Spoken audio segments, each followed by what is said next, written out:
Hai, kembali lagi kita akan menceritakan sebuah alur film yang berjudul Shinjuku Incident dan dibintangi oleh Jackie Chan. Film ini sendiri berlatar pada tahun 90-an, di mana saat itu banyak imigran ilegal Cina yang menuju Jepang untuk bekerja. Dan tanpa berlama-lama kita mulai filmnya.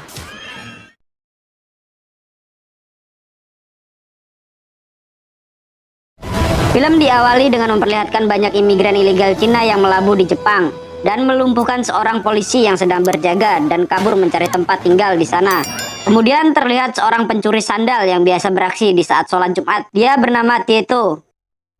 Tieto sendiri juga salah satu imigran ilegal yang baru tiba di Jepang dan sedang mencari tempat tinggal, sehingga saat dia bertemu polisi merasa sangat ketakutan. Kemudian kita pun diajak flashback sebelum Tieto menjadi seorang imigran ilegal, di mana dia dulunya adalah seorang mekanik traktor dan memiliki seorang pacar yang bernama Xiao Xiao.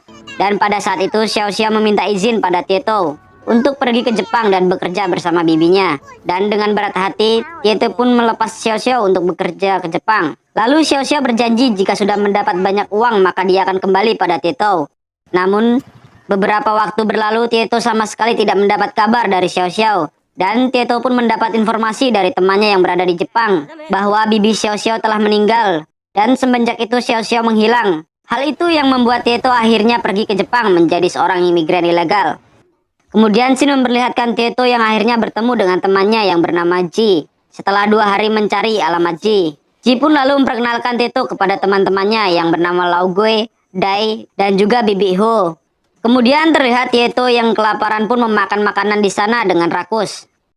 Setelah itu, Ji pun mengajak Tieto ke pemandian umum. Dan di sana mereka bertemu dengan 3 orang Yakuza yang menegur mereka karena suara Tieto sangat keras saat berbicara. Dan di sini juga Ji menceritakan bahwa dia telah mencari Xiao Xiao, namun sama sekali tidak membuahkan hasil. Lalu Ji pun meminta Tieto untuk melupakan Xiao Xiao karena mungkin saja dia sudah diasuh oleh kakek Sugiono. Kemudian di pagi hari buta mereka telah bangun karena Ji mengajak Tieto untuk bekerja. Dengan menyogok seorang mandor, mereka pun akhirnya mendapat pekerjaan untuk membuat pondasi dengan bayaran 6.000 won per hari. Tapi ternyata mereka berdua ditipu dan mereka hanya disuruh bekerja di tempat pembuangan sampah. Lalu mereka pun tak bisa berbuat apa-apa. Dan dari kejauhan Tieto melihat seorang yang tengah mencari harta karun di tempat itu yang bernama Bocah Hongkong. Tapi tanpa disadari Bocah Hongkong berada di bawah mobil sampah yang akan membuang sampah. Dan akhirnya membuat Bocah Hongkong tertimbun sampah. Di saat bersamaan petugas Jepang di sana pun memanggil polisi dan membuat semua orang panik lalu kabur. Akan tetapi Tieto dan Ji tetap di sana membantu Bocah Hongkong yang akhirnya dapat diselamatkan dan kabur bersama mereka. Kemudian setelah mereka berhasil kabur, Bocah Hongkong pun mentraktir mereka berdua dan memberi beberapa kartu yang digunakan pada telepon umum kepada Tieto yang dibeli Bocah Hongkong dari seorang yang bernama Taibo. Di tempat lain terlihat para petinggi Yakuza dan anggotanya sedang menghadiri pemakaman ketua Yakuza dan juga akan melakukan pemilihan ketua Yakuza baru. Dan terlihat setelah quick count selesai, Murani Shikoichi menjadi ketua dan wakilnya bernama Toshinari Eguchi setelah menang mendapat 5 suara. Sedangkan Togawa Taro yang mendapat 2 suara akan menjadi kepala cabang. Kemudian saat akan memberikan hormat pada mendiang ketua lama, Togawa memerintahkan anggotanya untuk pergi karena dia kecewa akan hasil yang didapat. Dan terlihat Muranishi dan Eguchi memberi hormat kepada mendiang ketua lama untuk yang terakhir. Kemudian scene berpindah di malam hari. Terlihat inspektur polisi yang bernama Kitano yang mendapat informasi dari bawahannya akan menangkap imigran ilegal dan juga telah menyiapkan penterjemah. Namun ternyata Kitano juga pernah belajar bahasa Mandarin dulunya. Lalu terlihat Tito dan Aji tengah bekerja membersihkan saluran air. Tapi tiba-tiba mereka semua panik setelah melihat polisi datang. Dan ketika mereka ingin kabur ternyata mereka telah dikepung dan harus tertangkap. Kemudian terlihat penterjemah yang sebenarnya tak mampu berbahasa Mandarin, yang membuat Kitano pun harus turun tangan. Tapi di saat akan bertanya malah matanya Kitano disenteri oleh Tito. Kemudian Kitano pun menanyakan upah bekerja di sana yang ternyata hanya 8.000 yen. Padahal pekerjaan seperti itu minimal dibayar 15.000 yen. Lalu terlihat kericuan terjadi saat polisi akan memborgol salah satu dari mereka.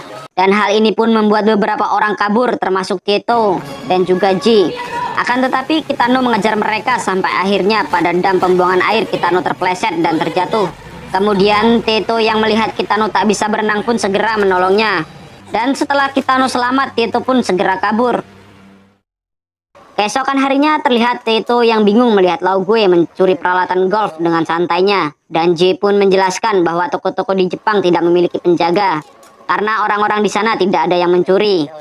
Kemudian mereka pun mengikuti Lao Gue menjual barang curiannya di sebuah pasar gelap di sana. Tempat ini sendiri adalah tempat jual beli barang curian yang biasa dikunjungi oleh orang-orang Asia Tenggara. Lalu terlihat bos di sana pun menyuruh Lao Gue untuk mencuri barang-barang yang bernilai tinggi seperti LV, Gucci dan yang lainnya, karena barang itu sangat dicari. Di malam hari terlihat Tito tengah bekerja sebagai tukang cuci piring di sebuah kedai. Dan di saat beristirahat, dia dihampiri oleh seorang wanita yang bernama Lily. Dan Lily pun langsung memberinya uang karena merasa kasihan melihat Tito. Kemudian Lily pun dibawa pergi oleh kakek-kakek yang tengah mabuk. Tapi tiba-tiba mereka dihadang beberapa preman yang memalak mereka dan melukai si kakek. Lalu Tito pun yang melihat hal itu segera menolong mereka dan mengusir para preman.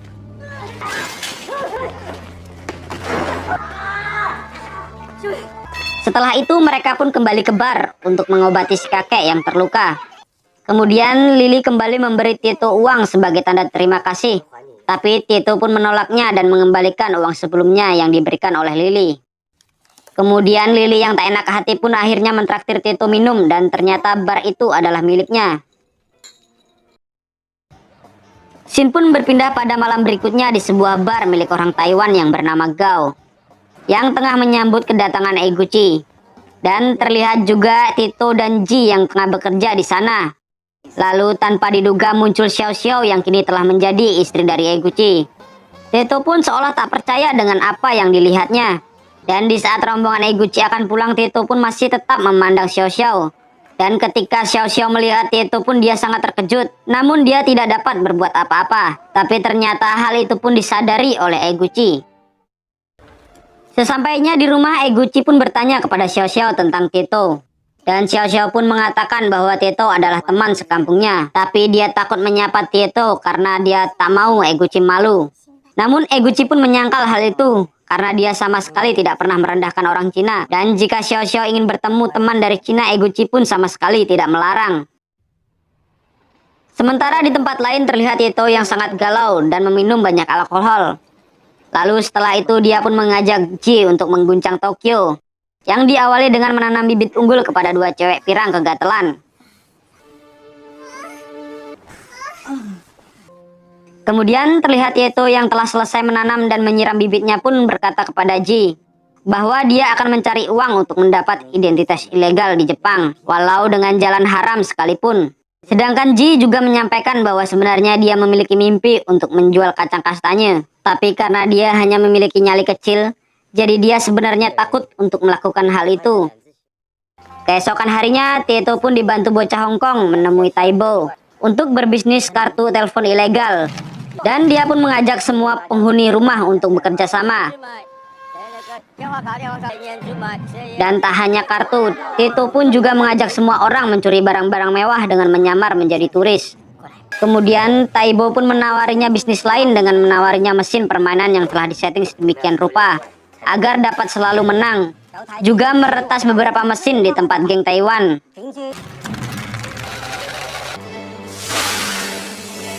Beberapa waktu berlalu, semua bisnisnya pun mendapat banyak hasil. Tapi terlihat J selalu saja membuat masalah karena nyalinya terlalu kecil untuk melakukan pekerjaan seperti itu.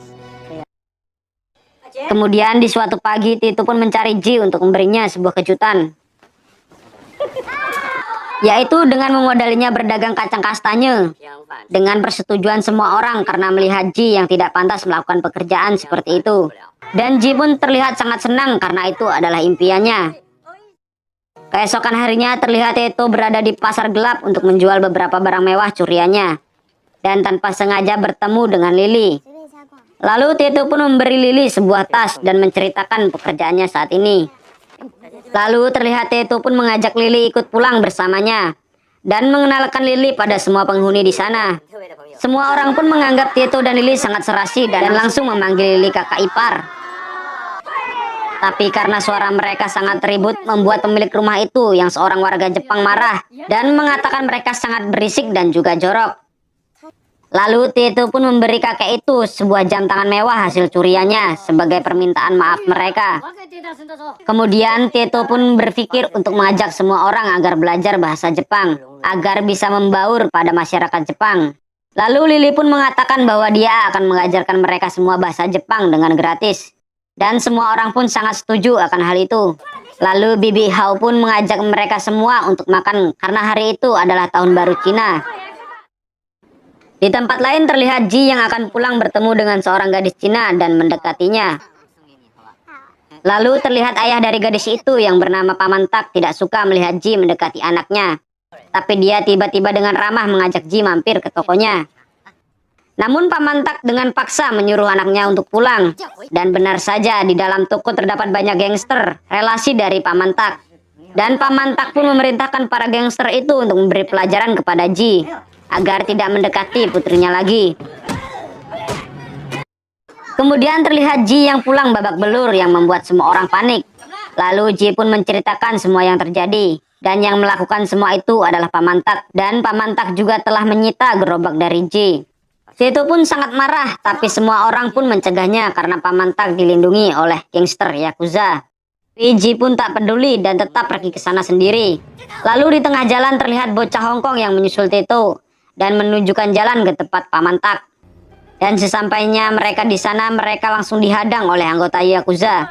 Dan muncullah Paman Tak. Tapi Paman Tak langsung takut digertak oleh Tieto. Dan memerintahkan para Yakuza untuk menghajar Tieto. Tapi tanpa diduga teman-teman Tieto pun datang membantu dengan membawa senjata. Dan dua orang Yakuza itu pun dijadikan peyek seketika.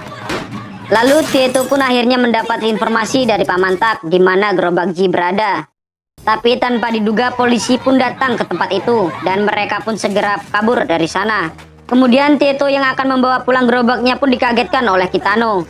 Dan Kitano pun mencegah Tieto kabur karena dia telah lama mencari Tieto untuk berterima kasih.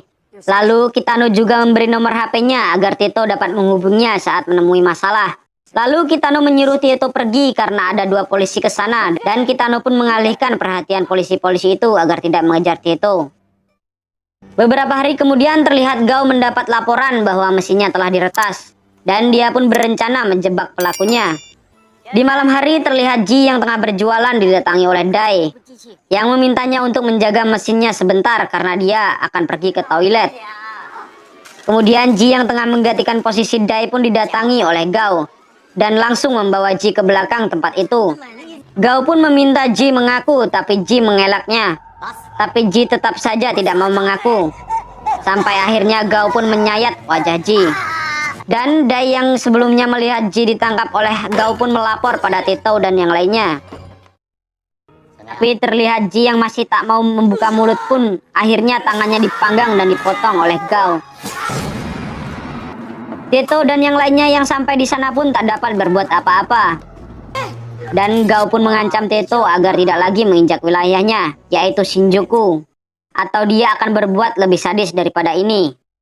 Dan Gao pun menyerahkan Ji, tapi tidak dengan tangannya.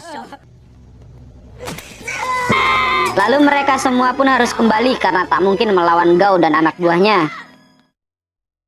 Kemudian terlihat Lily membawa seorang dokter untuk mengobati Ji, yang keadaannya sangat mengenaskan. Dan terlihat Ji yang telah diobati menangis karena dia sudah tidak memiliki satu tangan. Dan Tieto pun terlihat sangat dendam akan Gao karena dia telah memotong tangan teman baiknya. Keesokan harinya Tieto pun mengendap-endap masuk ke tempat Gao. Namun dia harus bersembunyi karena di saat itu Gao didatangi oleh anak Togawa yang bernama Kyohei. Kedatangan Kyohei sendiri untuk menyuruh Gao membunuh Eguchi atas perintah dari ayahnya yaitu Togawa.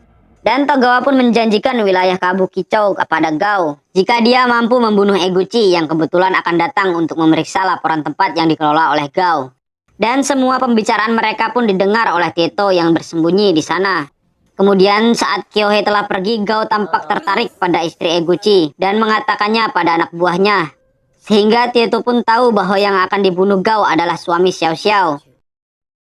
Di malam hari tibalah Eguchi ke tempat itu. Dan Gao pun menyambutnya dan memberikan semua laporan yang langsung diperiksa oleh Eguchi. Lalu Gao pun perlahan mengeluarkan senjatanya. Namun hal itu pun disadari oleh Eguchi. Dan Eguchi pun dapat menghindar di saat diserang oleh Gao. Tapi anak buah Gao pun segera memegang Eguchi dan Eguchi pun terkena senjata dari Gao. Tapi Eguchi pun tak mudah untuk dibunuh. Dia pun mencoba melawan anak buah Gao, namun karena jumlah dan luka yang dialami dia hampir saja ditebas oleh Gao. Namun di saat bersamaan Tito membantu Eguchi dan membuat tangan Gao terpotong oleh sabetan senjata Tito. Lalu Eguchi dan Tito pun segera kabur dari sana dan dapat bersembunyi dari kejaran anak buah Gao. Dan akhirnya Eguchi pun mengajak Tito pulang ke rumahnya. Tapi terlihat anak buah Eguchi yang bernama Nakajima tidak menyukai kedatangan Tito karena dia adalah orang Cina. Lalu saat mereka masuk, Xiao Xiao sangat terkejut melihat Tito. Dan Eguchi pun menjelaskan bahwa Tito lah yang menyelamatkannya. Kemudian Eguchi pun meminta Xiao Xiao untuk menemani Tito karena dia akan mengganti pakaiannya sebentar. Dan dari sisi lain muncul anak Xiao Xiao yang bernama Ayoko. Dan Xiao Xiao mengatakan bahwa Ayoko sangat mirip dengan Tito. Tapi Tito mengatakan agar Xiao Xiao tidak bodoh. Dan Tito pun sekarang juga merasa tenang karena melihat keadaan Xiao Xiao baik-baik saja. Dan dia juga sudah bahagia. Lalu Xiao Xiao juga menjelaskan kalau dia sekarang bernama Yuko. Lalu ketika Eguchi datang, Tito pun menyuruh Xiao Xiao untuk mengatakan bahwa sebenarnya Togawa lah yang menyuruh Gao untuk membunuh Eguchi. Tapi Eguchi pun seolah sudah tahu akan hal itu. Dan Eguchi pun meminta Tito untuk bekerja dengannya. Dan dia akan membayar Tito dengan harga mahal. Namun Tito di sini menolaknya. Dan sebelum pergi, Tito pun mengingatkan kepada Xiao Xiao untuk menjenguk ibunya. Karena ibunya selalu sedih jika mengingat Xiao Xiao. Dan Eguchi pun sadar bahwa Tito adalah mantan kekasih dari istrinya. Keesokan harinya terlihat petinggi Yakuza tengah mengadakan rapat. Dan Nakajima dengan nada keras langsung menuding Togawa adalah dalang dari penyerangan Eguchi. Tapi Kyohei pun tak terima dan menyebabkan keributan di sana. Lalu ketua Yakuza Muranishi pun mencoba menengahi masalah ini. Dan Togawa pun dapat meyakinkan Muranishi jika bukan dia pelakunya. Dan dia akan membantu menyelidikinya. Lalu Muranishi yang merasa Eguchi tak punya bukti pun percaya pada Togawa. Dan meminta Eguchi meminta maaf pada Togawa. Akan tetapi Togawa pun tidak merespon Eguchi lalu pergi dari sana. Dan scene pun berpindah di mana Tito kedatangan tamu yaitu Eguchi. Lalu Eguchi pun kembali menawarkan kerjasama yaitu meminta Tito untuk membunuh dua orang, yaitu Togawa dan Muranishi. Dan Tito pun menyetujuinya dengan syarat Eguchi harus membantunya mendapat status resmi warga negara Jepang. Dan memberikan wilayah Shinjuku yang dikuasai oleh Gao untuk Tito. Dan akhirnya mereka berdua pun sepakat akan hal itu. Di malam hari terlihat Muranishi yang sedang sendiri dihabisi oleh Tito. Dan disaksikan oleh Eguchi. Kemudian kematian Muranishi pun dituduhkan kepada Togawa yang membuat kerusuhan di mana-mana. Antara anggota Muranishi dan juga anggota Togawa. Sampai akhirnya Togawa pun dibunuh oleh Tito. Di sisi lain para polisi pun menyadari bahwa pembunuhan ini telah direncanakan oleh Eguchi. Keesokan harinya Kitano mengikuti para Yakuza yang akan melakukan pertemuan tertutup dengan sahabat-sahabat kakek Sugiono. Yang menunjuk Eguchi sebagai ketua Yakuza baru. Dan Kyohei menggantikan ayahnya sebagai kepala cabang. Dan Kitano pun terkejut ketika melihat Tito yang bersama dengan Eguchi. Setelah itu terlihat Nakajima yang tidak setuju atas keputusan Eguchi memberikan Shinjuku kepada Tito. Tapi Nakajima pun tidak bisa membantah perintah Eguchi karena dia adalah seorang ketua saat ini. Lalu terlihat Nakajima dan anggotanya bertemu dengan Tito beserta anggotanya untuk menyerahkan hak kekuasaan Shinjuku kepada Tito. Dan di sini Nakajima pun mengingatkan kepada Tito bahwa dia sangat membenci orang Cina. Kemudian Tito dan anggotanya pun merayakan pencapaian yang dia dapat dan meresmikan tempat baru milik mereka. Acara itu juga dihadiri pelaku bisnis dari Cina yang meminta perlindungan termasuk Paman Tak. Lalu Tito juga mendapat hadiah baju zirah samurai dari Eguchi. Kemudian para pengusaha Cina pun memberi uang keamanan pada Tito. Tapi awalnya Tito menolak, namun Paman Tak mengingatkannya, jika Tito tidak menerimanya, maka akan menimbulkan keributan di kemudian hari. dan menyarankan Tito untuk menggunakan uangnya untuk memperbaiki keamanan dan melarang pengedaran narkoba.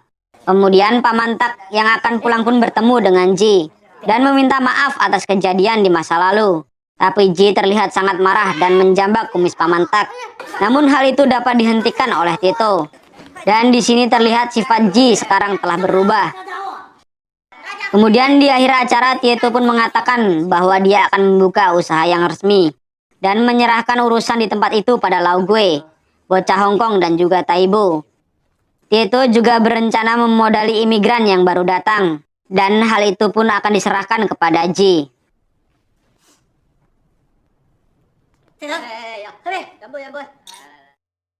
Beberapa waktu berlalu terlihat Tito yang telah sukses dengan usaha traktornya. Dan terlihat para teman-teman Tito pun sudah sukses, tapi mereka menjadi lepas kendali. Juga imigran ilegal dari Cina pun mulai membanjiri Jepang. Kemudian terlihat Ji yang berubah penampilannya pun kembali ke rumah lamanya bersama anak Bibi Hao. Dan ternyata sekarang rumah itu telah rusak. Juga ternyata Bibi Hao telah meninggal. Kemudian muncul Lau Gue dan yang lainnya dan ternyata mereka sedang melakukan bisnis narkoba di sana. Kemudian terlihat Ji yang saat ini banyak uang pun mencoba mendekati anak Pamantak yang sedang berjualan di depan sebuah bar. Namun anak Pamantak pun menolak ajakan dari Ji dan membuat Ji marah padanya. Lalu muncul pacar dari gadis itu. Tapi Ji sekarang yang arogan pun memukul laki-laki itu saat menghinanya. Juga menganiaya laki-laki itu sampai tak sadarkan diri. Dan Ji pun dengan santainya meninggalkan mereka begitu saja. Kemudian terlihat Tuan Besar Yakuza ini pun marah melihat orang-orang Cina mulai menguasai wilayah mereka. Dan menyebut dirinya geng Katao Gumi. Tapi Kyohei tak bisa berbuat apa-apa karena Eguchi lah yang bertanggung jawab atas hal itu. Lalu Tuan Besar pun menelpon Eguchi dan menanyakan hal itu pada Eguchi. Tapi Eguchi yang saat ini berambisi besar pun mengatakan bahwa itu memang rencananya untuk dia manfaatkan untuk menghabisi Kyohei dan anggotanya. Kemudian Tuan Besar pun berencana mengganti Eguchi dan meminta Kyohei mengurus Eguchi juga geng Cina itu. Kyohei pun setuju dan ternyata Nakajima beserta semua anggota Eguchi pun memihak kepada Kyohei karena mereka dari dulu tak suka kepada orang Cina. Kemudian terlihat Kitano menemui Tito dan memberikan berkas-berkas kejahatan geng Katao Gumi yang mulai memperbesar wilayah kekuasaan mereka di Jepang dan mereka juga berani mengedarkan narkoba di sana. Tito pun bingung karena dia tidak tahu akan hal itu. Dan Kitano pun mengatakan bahwa teman-temannya telah berubah saat ini. Juga Ji yang telah lama bekerja sama dengan Eguchi. Lalu Kitano pun juga bertanya kepada Tito, apakah dia telah membunuh Togawa dan Muranishi. Tapi Tito pun tidak menjawab pertanyaan dari Togawa itu.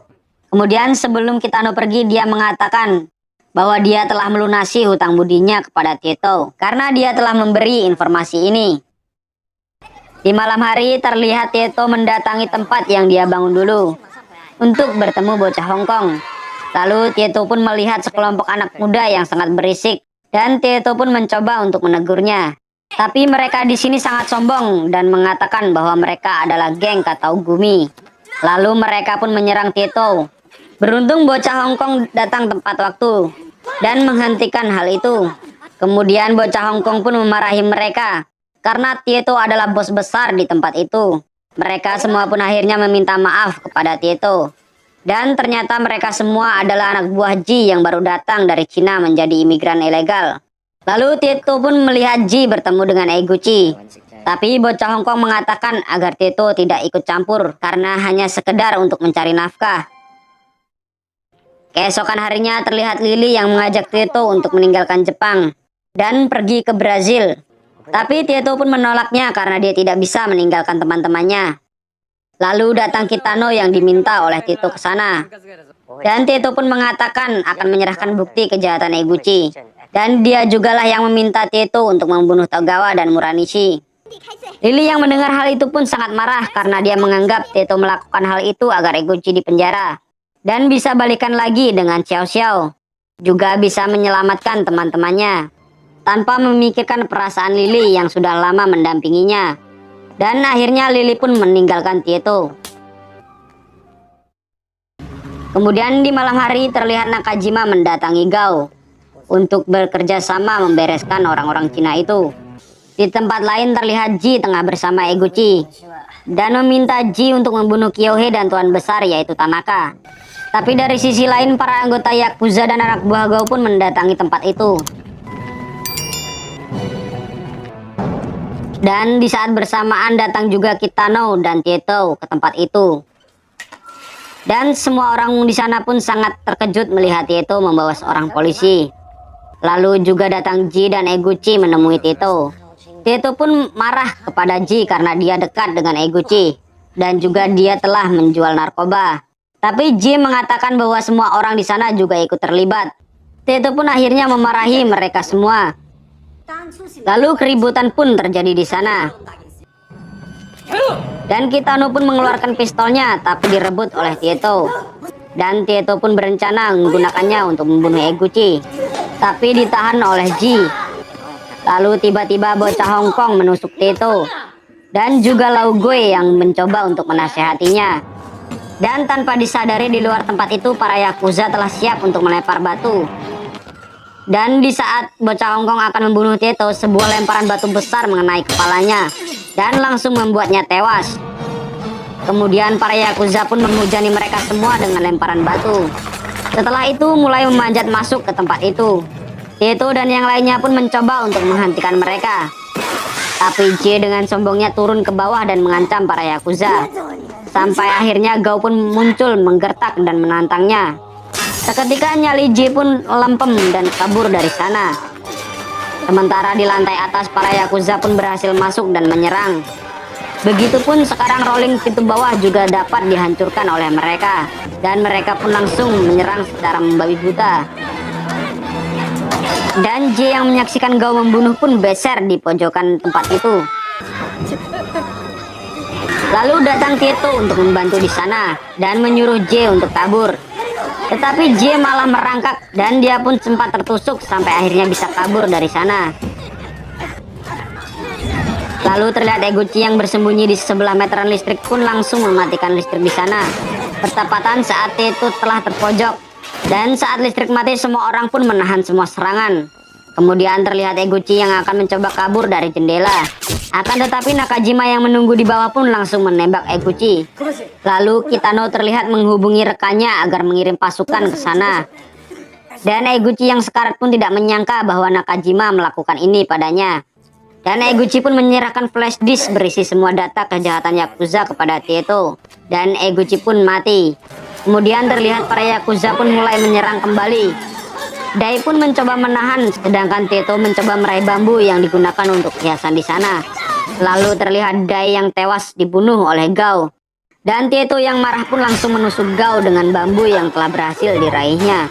Lalu Kitano dan Tieto pun memblok jalan menggunakan hiasan bambu itu. Dan mereka pun kabur melalui jalur tangga darurat di sana. Dan sesampainya di bawah mereka pun diserang oleh beberapa orang.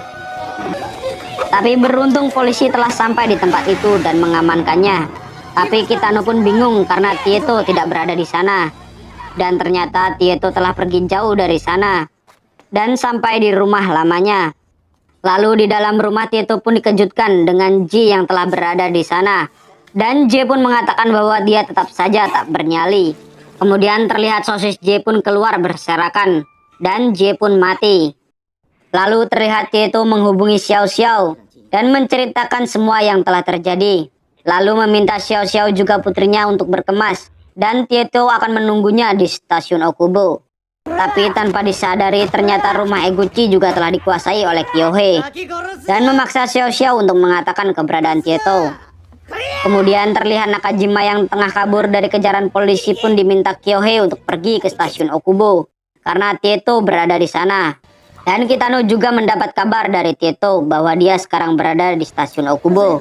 Di stasiun Okubo sendiri terlihat Tieto yang ditemukan oleh Nakajima yang langsung memburu Tieto.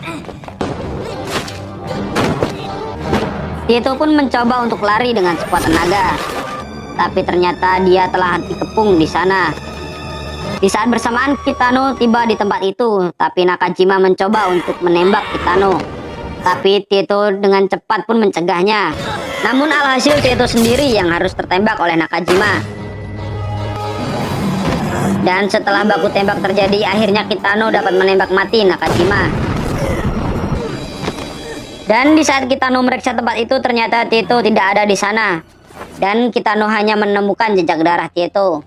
Kitano pun segera mengikuti jejak darah itu, yang ternyata masuk ke dalam saluran air, dan menemukan Tieto yang telah mengambang. Lalu Kitano pun mencoba untuk menarik Tieto, dan Tieto yang sekarat pun menyerahkan flash disk pemberian Eguchi. Kemudian tubuh Tieto pun hanyut, dan mengatakan kata terakhir bahwa mereka telah impas sekarang.